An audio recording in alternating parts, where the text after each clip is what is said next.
आज हम इस वीडियो में देखेंगे कि एयर कंडीशनर और रेफ्रिजरेटर जो होते हैं वो किलोवाट केवीए की जगह टन्स में क्यों रेट किए जाते हैं। जब हम किसी बिजली के बल्ब या फिर गीजर या फिर किसी होम इन्वर्टर की बात करते हैं तो सबकी रेटिंग अलग होती है। बिजली के बल्ब की रेटिंग वॉट में होती है, इलेक्ट्रिकल गीजर की रेटिंग किलोवाट में होती है और जो घर के अंदर इन्वर्टर लगता है उसकी रेटिंग केवीए या फिर वीए में करी जाती है। तो कूलिंग डिवाइसेस के लिए ये टर्न शब्द ही क्यों आया है, चलिए सीधे पॉइंट पर आते हैं और इसके पीछे की पूरी साइंस और हिस्ट्री को समझते हैं। सबसे पहली बात जो आपने जरूर सुनी होगी, यहाँ पर टन का मतलब एसी या फ्रिज का वेट बिल्कुल नहीं है।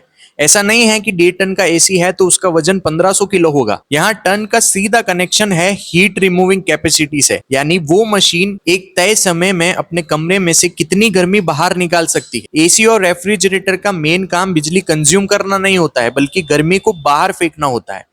इसीलिए इन्हें इलेक्ट्रिकल यूनिट्स यानी किलोवाट केवीए की बजाय कूलिंग कैपेसिटी में रेट किया जाता है। अब सवाल यह आता है कि इसमें बर्फ का क्या काम है।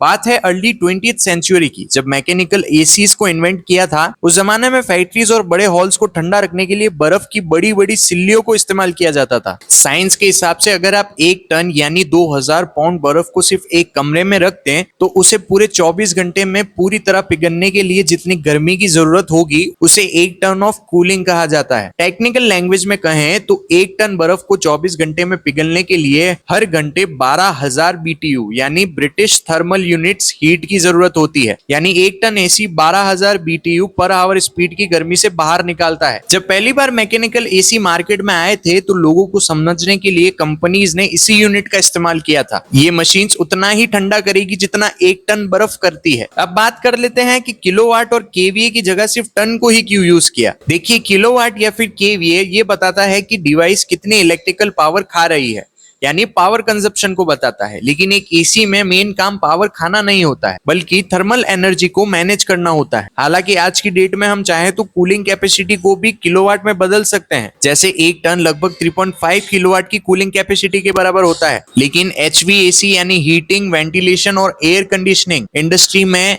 ये एक पुराना और इतना मजबूत कन्वीनियंट है, यानी रिवाज बन चुका है कि आज भी इसे नहीं बदल सकते हैं। सिर्फ एसी ही नहीं, heat pumps, chillers, freezers, cooling towers में भी इसी रेटिंग का इस्तेमाल कंसिस्टेंटली किया जाता है। तो अगर हम शॉर्ट में समझे तो एसी में टन का मतलब वजन नहीं होता है, उसकी गर्मी सोखने की कैपेसिटी होती है। और ये जो नाम है वो इतिहास में बर्फ से मिलने वाली कूलिंग के आधार पर रखा गया और इंडस्ट्री में आज भी इसी स्टैंडर्ड को फॉलो किया जाता है। अगर आपको ये क्विक और इन्फॉर्मेटिव वीडियो पसंद आई है तो इसे लाइक और शेयर जरूर करिए। अगर आप ऐसी और वीडियोस देखना चाहते हैं तो चैनल को सब्सक्राइब कर लीजिए। मैं मिलता हूं आपको अगली वीडियो में। Thank you for watching.